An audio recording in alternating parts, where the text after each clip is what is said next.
Halo anak didik kelas 4, salam berjumpa dengan saya dengan mata pelajaran IPA. Hari ini kita belajar dari tema 7, indahnya keragaman di negeriku, dengan subtema 1, keragaman suku bangsa dan agama di negeriku, dengan materi inti, gaya, dan pengaruhnya. Untuk itu, simak ya video pembelajaran berikut ini. Dalam kehidupan sehari-hari, ada banyak aktivitas yang dipengaruhi oleh gaya.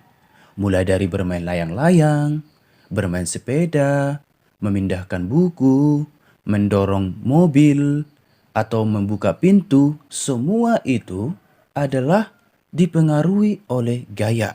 Gaya adalah tarikan atau dorongan yang dapat mempengaruhi suatu benda.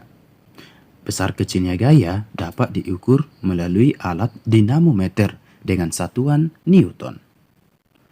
Keadaan suatu benda dapat berubah akibat pengaruh gaya. Lalu, bagaimanakah pengaruh gaya terhadap benda? Yang pertama, gaya dapat mengubah bentuk benda. Artinya, setiap benda yang dipengaruhi oleh gaya secara berlebihan, baik benda lunak ataupun keras, dapat mengubah bentuknya. Contohnya, ketika kita membentuk plastisin sesuai dengan kesukaan kita, atau ketika guru memakai kapur untuk menulis di papan tulis. Yang kedua, gaya dapat mengubah arah gerak benda. Artinya, setiap benda yang dipengaruhi gaya dapat mengubah arah gerak benda. Contohnya, ketika kita menarik ketapel, ada dua gaya yang bekerja. Gaya pertama diberikan oleh tarikan kita sendiri, dan gaya kedua dipengaruhi oleh karet pada ketapel. Karet ketapel kita tarik ke belakang dan kemudian kita lepaskan, maka karet akan melontarkan benda ke arah depan.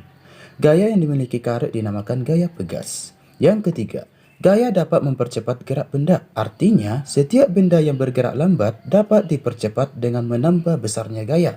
Contohnya, pada saat bermain sepeda, awalnya lambat, lalu dipercepat dengan cara mendayung sepeda, kemudian sepedanya akan melaju dengan cepat.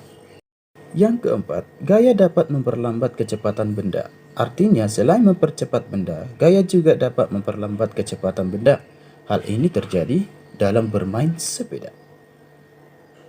Yang kelima, gaya dapat mempengaruhi benda diam menjadi bergerak, dan sebaliknya, gaya dapat mempengaruhi benda bergerak menjadi diam.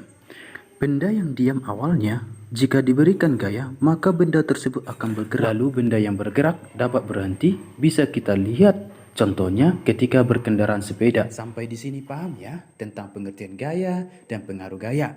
Nah, untuk materi selanjutnya kita akan bahas tentang jenis-jenis gaya. Nah, untuk itu jangan lupa untuk mencatat ini dan juga jangan lupa untuk mengerjakan soal latihan yang ada di akhir video. Sampai jumpa, salam Horas dan salam sehat. Bye-bye.